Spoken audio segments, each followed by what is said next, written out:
19 январда Кара Суу районунун 34 жаштагы тургуну экстремисттик террористтик топтун мүчөсү деген шек менен кармалды. Анда шектүүнүн жашаган жери тинтүүгө алынып, натыйжада мыйзамга каршы келген DVD-дистер табылган.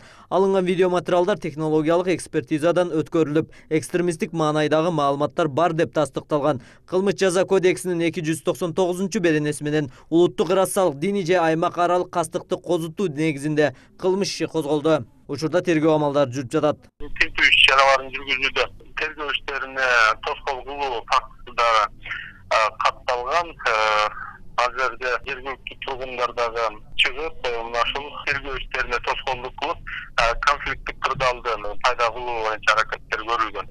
Айта турган болсок, учурда ушул бир күнү өкмөттүк эмес уюмунун адвокаты Вахтиков ошол Кара Сууда кармалган диний экстремисттик уюмунун мүчөсүнүн күдүктүүлүгүн коргогон адвокат экендигин белгилей кетсек болот. Серепчилердин баамында эл аралык экстремисттик жана террорчул уюмдар дүйнөдөгү бардык мамлекеттердин саясий жана социалдык экономикалык абалына байкоо жүргүзүп турат. Дин кызматкерлери билдиргендей, алар көбүнесе социалдык абалы жакшы эмес адамдардын тамырын тартканга аракет кылышат. Учурда ар кандай террордук уюмдарга канча кыргыз жараны бар экендиги тууралуу так маалымат жок. Бирок экстремисттик уюмдардын таасири Борбор Азияга кулачын жаюуда. Алар өздөрүнүн кызыкчылыктары үчүн ыйык Куранды жана Мухаммед пайгамбардын хадистерин бурмалашат. Динди чүмбөт кылуу менен адаштырып, тескери уюмдарга мүчө кылып, баягы чет өлкөдө согуш болуп аткан жерлерге жиберген фактылар болчу да.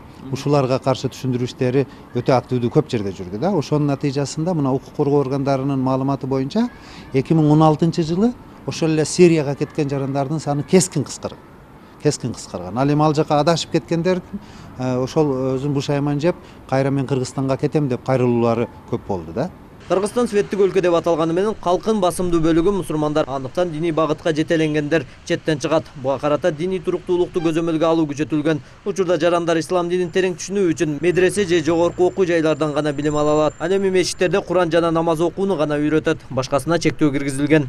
Мешитке Куран жаттоо же намаз үйрөнүү боюнча гана келе турган болсо, ага мешиттин башкы имам хатиби толук илим берүү, андан сырткары өзүнүн мешит имамынын орун басары гана билим берүүгө укуктуу.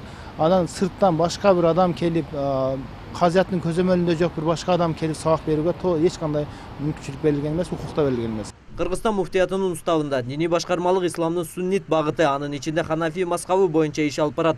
Буга карама каршы пикирди жараткан диний агымдарды тыюуга жалпысынан тиешелүү жактар кылдат ишин жүргүзүүдө. Жусупбек Ошмат уулу, Тайыр Аматжан уулу, Ош Бирим жаңылыктары.